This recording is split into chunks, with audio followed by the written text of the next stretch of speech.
중고 굴착기 제대로 고르는 방법. 한국은 세계에서도 몇 안 되는 건설기계 생산국입니다. 굴착기와 지게차, 크레인까지 다양한 장비를 직접 만들고 수출하는 나라죠. 특히 굴착기는 건설 현장의 꽃이라 불릴 만큼 중요한 장비입니다. 그만큼 국내에는 수많은 장비들이 사용되고 있고 자연스럽게 중고 굴착기도 꾸준히 시장에 쏟아집니다. 이 중고 굴착기들은 일부는 해외로 수출되고 일부는 폐기되기도 합니다. 하지만 굴착기는 고가 장비이다 보니 정비를 거쳐 다시 현장에서 재사용되는 경우도 많습니다. 그래서 중고 굴착기 시장은 꾸준히 수요가 이어지고 있습니다. 임대 사업자들의 장비 운영 방식은 두 가지로 나뉩니다. 첫 번째는 신차를 구매해서 3년에서 5년 정도 사용한 뒤 중고로 매각하고 다시 신차를 구매하는 방식입니다. 장비가 항상 새 것처럼 관리되고 고객 신뢰도도 높지만 감가상각 부담이 큰 운영 방식입니다. 두 번째는 중고 굴착기를 저렴하게 구매해서 스스로 정비하며 장기간 사용하는 방식입니다.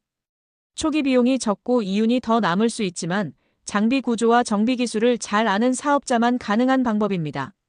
장단점이 뚜렷한 만큼 각자의 영업 스타일에 따라 선택이 갈립니다. 그렇다면 중고 굴착기를 구매할 때 어떤 점을 확인해야 할까요? 첫 번째, 외관과 프레임입니다. 차체에 균열은 없는지, 용접 흔적은 없는지, 프레임이 뒤틀린 곳은 없는지 반드시 확인해야 합니다. 사고 이력이 있는 장비는 대부분 외관에서 흔적이 드러납니다. 두 번째는 하부 상태입니다. 롤러, 아이들러, 트랙슈의 마모 상태를 꼼꼼하게 봐야 합니다.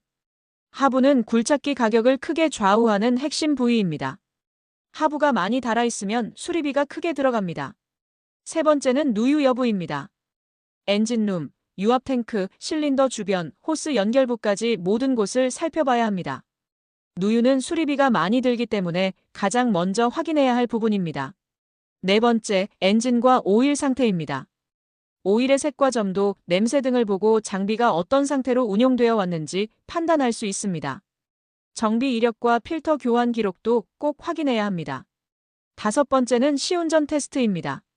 붐, 암, 버킷의 동작이 끊기지 않고 부드럽게 움직이는지 확인해야 합니다. 스윙 동작에서 진동이나 지연이 느껴진다면 문제가 있는 장비입니다. 주행 중 하부에서 잡음이 들리면 수리비가 상당히 많이 들어갈 수 있습니다. 여섯 번째는 소리입니다. 엔진 소리, 유압 소리, 주행음까지 전체적인 기계음을 귀로 체크해야 합니다.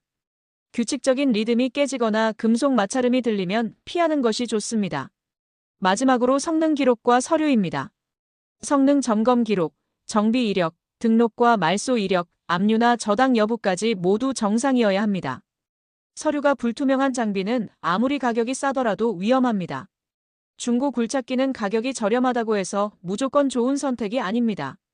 하부나 엔진, 유압 계통에 문제가 있으면 나중에 큰 비용이 들어가고 장기간 골칫거리로 남을 수 있습니다. 정비 경험이 부족하다면 전문가와 동행하는 것이 가장 안전한 방법입니다. 최근 국내 건설 경기가 침체되면서 신차 구입이 줄어들었고 대신 중고 장비 시장은 더 활발해지고 있습니다. 그리고 해외 인프라 시장이 커지면서 우리나라 중고 굴착기의 수출도 꾸준히 증가하고 있습니다. 중고 매매 사업자에게는 정비 인력 확보, 서류의 투명성, 총 소유 비용 계산, 그리고 수출 채널 확보가 경쟁력의 핵심입니다. 중고 굴착기 시장은 기회와 위험이 함께 존재하는 시장입니다. 결국 장비를 제대로 확인하고 선별하는 능력, 정비력, 서류 검증 능력이 사업 성패를 좌우합니다. 기본 체크만 제대로 해도 실패 확률은 크게 줄어듭니다. 그리고 정비 역량을 갖춘 사업자라면 높은 수익을 낼 수 있는 시장이기도 합니다. 이상으로 중고 굴착기 구입 요령과 시장 흐름을 정리했습니다. 중고 장비를 고민하는 분들께 도움이 되기를 바랍니다.